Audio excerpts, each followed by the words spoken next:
Sa patuloy na bangis ng tunggaliang tila isinumpang sinimula ng Mad Poisonous Mushroom laban kina Palm at Devo, isang eksena ng tensyon ang namuo. Nakatindig sa harap ni Devo ang dambuhalang halimaw, habang si Palm ay waring aninong nagmamasid mula sa itaas, gaya ng isang espiritong tagapaghatid ng hatol. Sa sandaling yaon, sa gitna ng alingasngas ng ulan at malagkit na putik, lumiyab sa diwa ni Palm ang mapait na kasiguruhan, naganap na ang lahat ng kondisyon. Handa na ang bitag. Tahimik ang kanyang paningin, malamig na parang yelo, ngunit sa likod nito'y nagliliyab ang apoy ng tiyak na tagumpay. Ang pinakapuso ng kanilang misyon ay isang tusong plano, ang mahimok ang halimaw na lamusong sa basang kaparangan ng putik at latian. Isang lugar na hindi lamang pumipigil sa lasong ibinubuga ng bawat butas ng katawan nito, kundi humahadlang din sa kakayahan nitong gumalaw ng mabilis, ang mismong sandatang inaasahan nito sa bawat sagupaan. Ang estratehiya'y malinaw, pigilan ang kalakasan, ipitin ang bentahe, at wasakin ang halimaw sa mismong lugar na pinakamahinang lugar nito. At ngayon, naruroon ang halimaw, umiiyak, humahagulhol, tila isang sanggol na naiwang mag-isa sa gitna ng unos, unti-unting nilalapa ng sakit at pagkadismaya. Ang kanyang katawan ay kumikislot, nanginginig sa galit at hapdi, bunga ng mga taktika ni Palm at Devo. Ano, ha? Sabay sigaw ni Devo, may ngiting ng osar sa labi, habang ang kanyang mga matay kumikislap sa determinasyon. Napipikon ka na ba? Hindi ka na makasing-gising, lahat ng butas sa katawan mo'y barado, di ba? Wala nang lason, wala ka ng silbi. Bigla niyang inactivate ang kanyang polearm, isang sandatang nabalutan ng nag-aalab na aura, kumikislap sa dilaw na liwanag ng galit at pag-asa. Kaawa-awa ka naman, malamig niyang sambit bago nagpakawala ng isang dambuhalang atake. Ang kanyang sandatay inihagis na waring kidlat mula sa langit, may nakatali pa palang lubad, kumpiyansa siyang babalik ito sa kanyang mga kamay. Hindi na nakaiwas ang halimaw. Sa kalagayan nitong alanganin, sa putikang kumikitil ng bilis at galaw, buong-buo nitong sinalo ang puwersa ng sandata. Ngunit hindi pa roon nagtapos si Devo. Walang patid ang kanyang pagwasak. Sunod-sunod ang kanyang mga hampas, bawat isa'y sinlakas ng bagyo, bawat isa'y lumilikha ng pagputok ng dilaw na liwanag sa katawan ng halimaw. At sa bawat tagos ng kanyang sandata, pumipiglas ang lilang dugo mula sa sugatang laman ng dambuhala. Pilit mang bumangon, pilit mang bumawi, ang halimaw ay nabitag na sa latian ng sariling kapahamakan. Sapagkat ang maputik at madulas na lupa ay hindi lang simpleng hadlang, ito ang kanyang kahinaan. Sa mundong ito ng ulan, lason, at liwanag, isang halimaw ang nahihirapan sa gitna ng talinong pinande ng tapang at pagkakaisa. Mula sa itaas, parang isang aninong sugon ng langit, nagpakawala si Palm ng kanyang revolver fire arrow. Ang palaso ng apoy ay dumuluhong pababa, singbilis ng kidlat at taglay ang init ng sigaw ng isang galit na kaluluwa. Tumama ito sa halimaw ng diretsyong-diretsa, dumunggol sa makapal nitong baluti na tila hinahamon ang mismong tibay ng kadiliman. Nagpumiglas ang halimaw, itinaas ang dambuhalang mga kamay, pilit itong sinasagupa, subalit ang apoy ay hindi na mapipigil. Umiikot ang enerhiya ng palaso, parang ahas na unti-unting humuhukay sa laman, lumalagos sa balat na tila muog ng bangungot. Sa isang iglap, isang dambuhalang pagsabog ang sumambulat. Ang lupa ay nayanig, ang hangin ay yumalulong, at ang paligid ay nalambungan ng makapal, maputing usok na parang usok ng langit na bumaba upang ipako ang hatol. Napaatras si Devo, napapikit sa tindi ng pagyanig. Ang kanyang puso ay kumabog, at sa isip ay umusbong ang tanong na singlakas ng kulog. Tapos na ba ito? Nabura na ba ang halimaw? Ngunit sa katahimikang bumalot matapos ang pagsabog, sa usok na nagmistulang belo ng isang trahedya, isang tinig ang biglang bumasag sa katahimikan. Isang sigaw na tagos hanggang buto. Tamaan mo ang core. Malapit iyan sa ulo. Siguraduhin mong hindi ka mamamali. Hindi na kailangang ulitin pa. Si Devo ay agad tumugon, kasabay ng isang ngiting puno ng tiwala at tapang. Alam ko na yan, bulong niya sa sarili, at buong lakas na inihagis ang kanyang sandata, kasabay ng bagsik ng isang malabagyong hampas mula sa malayong distansya. Ang polearm ay lumipad, dumaan sa hangin na parang isang talim ng liwanag, diretso sa dambuhala. Ngunit gaya ng isang hayop na sanay sa pakikipagdigma, naramdaman ng halimaw ang paglapit ng panganib. Mabilis nitong iniangat ang kamay at sinalo ang sandata ni Devo. Isang hakbang na desperado ngunit punong-puno ng bangis, sapol na sapol. Napasinghap si Devo. Nanggalaki ang kanyang mga mata, hindi makapaniwala. Ang sandatang dapat sana ay magwawakas sa lahat, ngayoy hawak ng kalaban. At sa kanyang mga mata, muling lumitaw ang apoy ng pagkabigla, kasabay ng pag-alab ng panibagong sigla sa kanyang kaluluwa. Hindi pa tapos ang laban. Hindi pa man lumilipas ang ilang tibok ng puso, biglang hinayla ng halimaw ang sandata, isang galit na pag-atake ng halimaw na tila sinasagisag ng isang demonyong ayaw magpahuli sa kapalaran. At sapagkat may tali itong nakakabit, tangan-tangan ni Devo, siya'y natangay ng puwersa ng halimaw, waring hinugot mula sa sariling pagkabalanse. Hindi siya nakapaghanda, nasunggaban ng pagkabigla, at siya'y nahulog sa bitag ng kanyang sariling sandata. Ngunit sa gitna ng biglaang panganib, mabilis na umakto si Palm, tila apoy ng isip na laging handang sumiklab. Pinakawalan niya ang kapangyarihang telekinesis, at sa isang iglap, kumilos ang paligid sa kanyang utos. Isang dambuhalang troso ang kanyang Jin-isang mula sa lupa, pinalipad ito sa hangin gaya ng isang nagngangalit na sibat, tuwirang tumama sa halimaw. Ang atensyon ng halimaw ay nabaling, ang mahigpit nitong pagkakahawak sa tali ay naputol, at si Devo ay napalaya mula sa nakamamatay na pagkakahila. Sa paglalapit ng isang sanga, na siyang pinakilos din ni Palm, mabilis na kumapit si Devo, ang kanyang kamay ay parang kuko ng agila sa alang-inang hangin. Ngunit ang halimaw, tila walang saysay sa kanya ang mga sagwil ng kalikasan. Ang dambuhalang troso'y kanyang hinarap, hinawi lamang na parang ito'y damo sa kanyang landas, isang palatandaan ng lalim ng kapangyarihang kanilang hinaharap. Sa kanyang pagkakakapit sa sanga, si Devo ay hindi na nag-aksaya ng sandali. Mula sa kaitaasan, itinaas niya ang isang paa at sa isang galaw na hitik sa puot at lakas, pinakawalan niya ang isang sipa na naglalaman ng lahat ng kanyang determinasyon, galit, at pag-asa. Tumama ito sa ulo ng halimaw, sapat upang manginig ang balikat ng kadiliman, at ang halimaw ay napaurong, bahagyang nawalan ng ulirat. Maayos namang nakalapag si Devo sa ibabaw ng punong ngayoy nakasubsob na sa maputik na lupa.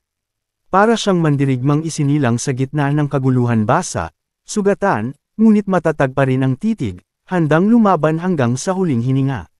Mabilis na nagpalipat-lipat si Devo sa mga batong nakahambalang sa kapaligiran, tila isang aninong sumasayaw sa hangin. Ang kanyang bawat hakbang ay parang alon ng kidlat, mabilis, matalim, at walang iniwang bakas. Para siyang isang ninja na isinilang mula sa ulap at anino, sining sa bawat galaw, kamatayan sa bawat kilos. Samantala, si Palm ay kumilos na tila isang diwata ng elemento, ginamit ang kanyang telekinesis upang ang tubig at putik ay mapailalim sa kanyang utos. Gumuhit sa ere ang tubig na parang mga letigo ng kalikasan, kasunod ang putik na waring nilikhang sadyang panggulo. Sa mata ng halimaw, isinuboy niya ang mga ito sa mukha ng nilalang upang sirain ang pokus at balutin ito ng pagkabigla at pagkabulag. Sa gitna ng kaguluhan, nakita ng halimaw ang imahe ni Devo sa kanyang harapan, tila nagsasanay na sugurin siya. Nang walang pag-aalinlangan, tinangka nitong atakihin ang aninong iyon, mabilis ang galaw, marahas ang lakas, subalit hangin lamang ang kanyang tinamaan. At noon niya napagtanto, huli na ang lahat. Si Devo ay naroon na pala sa kanyang likuran, parang kamandag na tahimik gumapang sa dilim. Sa isang iglap, pinakawalan ni Devo ang isang atakeng pinanday sa galit, katapangan, at pagpapakumbaba. Ang kanyang sandata ay kumislap sa liwanag ng digmaan, at sa isang malupit na hagupit ng kapangyarihan, naputol ang ulo ng halimaw. Tumilapon ang pugot na ulo, lumipad sa ere na parang isang bilog na sumpa at bumulusok sa maputik na tubig, sabog ang tahimik na latian. Ang katawan ng halimaw ay nanatiling nakatayo, puno ng mga sugat, ngunit wala ng hininga. Isang bangkay na lamang, isang rebeltong itinayo ng paghihiganti at siningil ng hustisya. Si Devo ay halos maubusan ng hininga. Ang kanyang katawan ay yumuko sa pagod, pawisan, hapong-hapo. Ngunit kahit sa labis na panghihina, pilit niyang iniangat ang kanyang hinlalaki, isang tahimik na senadoryas ng tagumpay, isang mensaheng nagsasabing tapos na. Napangiti si Palm, isang ngiting may halong pagkalma, tagumpay, at papuri. Sapagkat ang lahat ng kanilang pinagdaanan ay nagbunga ng kaginhawaan, isang laban na tinapos ng tapang, talino, at tiwala. Ngunit ilang saglit lamang ang lumipas, nanlaki ang mga mata ni Palm, nag-aalab sa sindek, nababalot ng malamig na pangamba. Sa likuran ni Devo, ang katawan ng halimaw na pugot ang ulo ay biglang gumalaw, tila isang bangkay na tumangging mamatay. Muling nanindig ang nilalang, ang mga galami nitong maitim at maugat ay kumilos upang isagawa ang isang suntok na babasag sa katahimikan ng tagumpay. Wala ni kaunting kamalay-malay si Devo sa nagbabantang kapahamakan sa kanyang likuran, isang aninong hindi inaasahang muling bumangon. Isang dambuhalang suntok ang tumama sa likod ni Devo. Sa lakas nito, nabitiwan niya ang kanyang sandata, at ang kanyang katawan ay tuluyang bumulusok sa maduming tubig at putik, parang isang bituin na nahulog mula sa langit, nilamon ng kadiliman ng lupa. Tumilapon ang kanyang sandata ng ilang metro palayo, lamusong sa latian na parang nawala ng saysay ang sining ng kanyang pakikibaka. At ang halimaw, kahit wala na ang ulo, ay umungol, isang nakabibinging alingaw-ngaw ng bangungot. Isa itong bulong ng bangis na nagsasabing mali ang kanilang naging pasya na hamunin siya. Isa itong deklarasyon na kahit pugot ang ulo, hindi pa tapos ang kasaysayan ng kanyang kabangisan. Hindi makapaniwala si Palm. Sigurado siyang winasak niya ang ulo ng halimaw, kitang-kita pa niya kung paano ito naputol ng matinding atake ni Devo. Habang nilulukob ng pagkabigla ang kanyang isipan, mabilis niyang inihanda ang kanyang natitirang pag-asa, ang fire arrow, ang huling apoy ng kanilang paninindigan. Pinakawalan niya ito, tila isang bituin na sumasabog sa dapit hapon. Ngunit sa isang kisap mata, naiwasan ito ng halimaw. Tumama lamang ang pana sa lupa at maduming tubig, sumambulat ang putik sa kawalan. Nagising sa peligro si Palm. Mabilis niyang inactivate ang kanyang telekinesis, habang ang kanyang isip ay binagabag ng tanong, mayroon ba akong nakaligtaang isang bagay? Nakakita siya ng pag-asa sa isang putol na troso na kinatatayuan ng halimaw. Ginamit niya ito, itinaas at pinakilos sa ere, umaasang madadala nito ang bigat ng kanilang kapalaran. Ngunit ginamit din ito ng halimaw, bilang tulay, bilang panibagong hagdan ng kamatayan. Tumalon ito, isang dambuhalang lundag na nilundag ang pagitan ng lupa at langit, hanggang sa marating nito ang gilid ng bangin, kung saan naruroon si Palm. Nang inag ang puso ni Palm. Isa na lamang ang kanyang fire arrow. Isa na lang. At ang halimaw, kahit walang ulo, ay patuloy ang pag-akyat, mabilis, mabangis, tila isang demonyong ayaw lumubog sa ilalim ng lupa. Napamura si Palm sa sariling isipan, ang kanyang mga labi ay nagbitaw ng mga salitang mapait sa panlasa ng kawalan. Isa na lamang pagkakataon. Isa na lang ang kanyang nalalabing pag-asa. At hindi niya ito maaaring sayangin. Sa kabilang dako, si Devo ay tila isang bulkang sasabog. Ang kanyang mukha'y nakakunot sa matinding galit, ang mga labi namumutawi ng mura, at sa kanyang mga matay naglalagablab ang gigil na halos sumabog. Worry, isa siyang asong ligaw, isang mabangis na nilalang na handang kumagat, manibasib, at durugan ang lahat ng humahadlang. Ang kanyang ulo'y nababalot ng duming dugo, isang latay ng halimaw na hindi niya matanggap. Sa init ng kanyang damdamin, isang matalim na slash ang pinakawalan niya, kasabay ng isang sigaw na parang nagmula sa kailaliman ng kanyang kaluluwa. Isa itong galit na sining, isang piraso ng puot na inihugis sa anyo ng isang mapaminsalang atake. Mabilis na sumugod ang atake, kasambilis ng kidlat na bumabagtas sa dilim ng langit. Tinamaan nito ang katawan ng halimaw, at sa isang iglap, naputol ang kalahati ng katawan nito. Isang tagpong kinutya ni Devo sa kanyang sarili bilang tanda ng nalalapit na tagumpay. Ngunit sa kanyang pagngiti, sa pag-aakalang tapos na ang lahat, isang mapait na katotohanan ang bumungad sa kanya. Gumapang pa rin ang natitirang kalahating katawan ng halimaw, patuloy sa pag-akyat, tila bangungot na ayaw gumising. Nakakapanindig balahibo sigaw ni Devo. Napakadelikado ng halimaw na ito. Samantalang si Palm ay kalmado, malamig, matalim, at eksakto ang bawat kilos. Inihanda niya ang panibagong atake, kasabay ng panatag na hinga. Pinakawalan niya ito, ngunit sa isang iglap, naiwasan ng halimaw. At mula sa kanyang katawan ay lumitaw ang isang maliit na bilugang nilalang, may pulang mata at hugis kalansay. Ang paligid nito'y biglang lumubog sa pulang liwanag at isang malalim na ungol ang lumaganap, na waring anino ng impyerno. Yan ba ang tunay mong ulo? Tanong ni Palm, malamig ngunit mapanuri. At tila nabigla ang halimaw sa kanyang tanong, isang kilos na hindi nakaligtas sa matalas na mata ni Palm. Napangiti siya. Salamat sa paalala, aniya sa sarili. Sa kanyang kaliwang kamay ay isang maliit na bagay, isang signal flare. Hindi pala iyon fire arrow. Ang atake kanina ay isang panlilinlang lamang. Isang uwad na apoy upang lituhin ang halimaw. Napamulagat si Devo. Isang signal flare ang fire arrow mo pala kanina, peke lang. Ngunit wala ng panahon para magtaka. Inihanda na ni Palm ang tunay na fire arrow, ang huling apoy ng paghatol. Pinakawalan ito sa pamamagitan ng kanyang revolver. Mabilis, mainit, at walang pag-aalinlangan itong bumulusok patungo sa halimaw. Salong-salo ito ng nilalang, na wala ng pagkakataong umiwas. Sa isang iglap, ang fire arrow ay nagpaikot-ikot sa kanyang katawan, dumudurog sa kanyang laman habang bumabaon sa kaloob-looban ng kanyang anyo. Hanggang sa tuluyang sumabog ang kanyang tunay na ulo, isang pagsabog ng liwanag, putik, at pagkatalo.